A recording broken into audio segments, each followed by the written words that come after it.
Nelson Mandela long walk to freedom class 10 lesson 2 యొక్క సారాంశం. ఈ పాఠం దక్షిణాఫ్రికా మొదటి నల్లజాతి అధ్యక్షుడు నెల్సన్ మండేలా జననం జూలై 18, 1918 ఆత్మకథ నుండి సంగ్రహించబడింది. ఇది మే 1994 10వ తేదీన జరిగిన వారి ప్రారంభ వేడుకల వివరణతో ప్రారంభమవుతుంది. ఇక్కడ అనేక మంది అంతర్జాతీయ నాయకులతో పాటు దేశం మొత్తం కొత్తగా మరియు న్యాయంగా ఎన్నికైన ప్రభుత్వ విజయాన్ని స్వీకరించింది. ఇందులో ప్రెసిడెంట్ మరియు 2 డిప్యూటీ ప్రెసిడెంట్ల ప్రసంగాలు ఉన్నాయి. ఆ తర్వాత యుద్ధ విమానాలు మరియు హెలికాప్టర్ల వైమానిక ప్రదర్శన ఆకట్టుకుంది.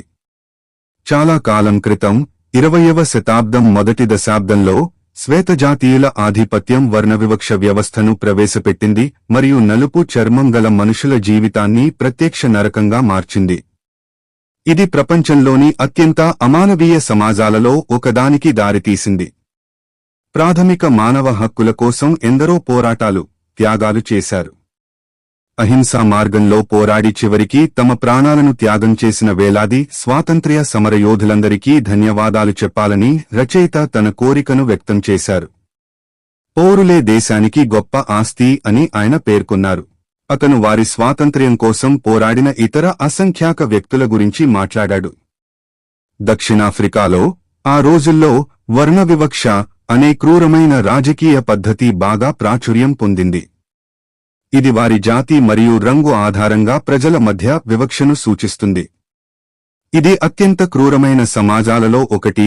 ఇందులో నలుపు చర్మం గల వ్యక్తులు వారి ప్రాథమిక హక్కులను కోల్పోయారు.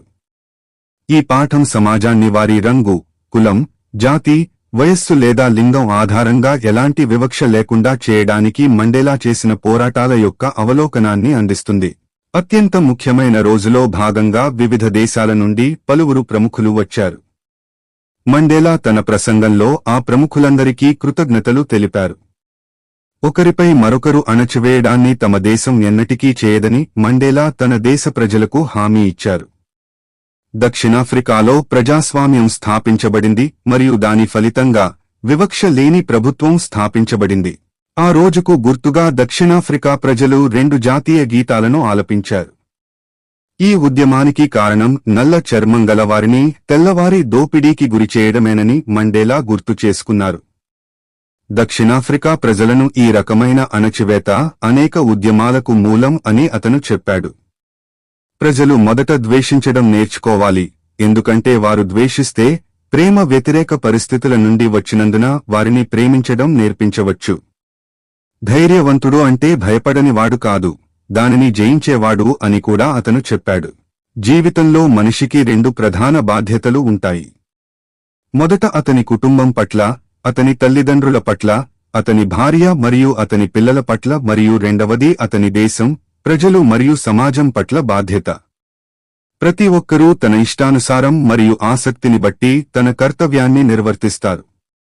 కానీ దక్షిణాఫ్రికా వంటి దేశంలో అది నెరవేర్చడం చాలా కష్టంగా ఉండేది. మండేలా పెద్దయ్యాక తన స్వేచ్ఛ భ్రమ మాత్రమేనని అర్థం చేసుకున్నాడు. నిజానికి అతడు దోపిడీకి గురైన బానిస. అతను బానిస మాత్రమే కాదు, తన ఇతర కుటుంబ సభ్యులు కూడా అని కూడా అతను అర్థం చేసుకున్నాడు. అతని ప్రకారం గతంలో ఇతరులను అణచివేసే వారికి కూడా స్వేచ్ఛ తప్పనిసరి. ఇతరుల స్వేచ్ఛను లాగేసుకునే వ్యక్తి అదే ఖైదీ అయినందున వారికి కూడా దానిని పొందే హక్కు ఉంది. అందువలన అణచివేతకు గురైన వ్యక్తి ఖైదీగా ఉంటాడు. అణచివేసేవాడు కూడా స్వతంత్రుడు కాదు. ధైర్యవంతుడు భయపడనివాడు కాదు, ఆ భయాన్ని జయించినవాడు. ప్రతి మనిషికి తన దేశం మరియు సమాజం పట్ల కూడా తన కర్తవ్యాలు ఉంటాయని మండేలా అన్నారు.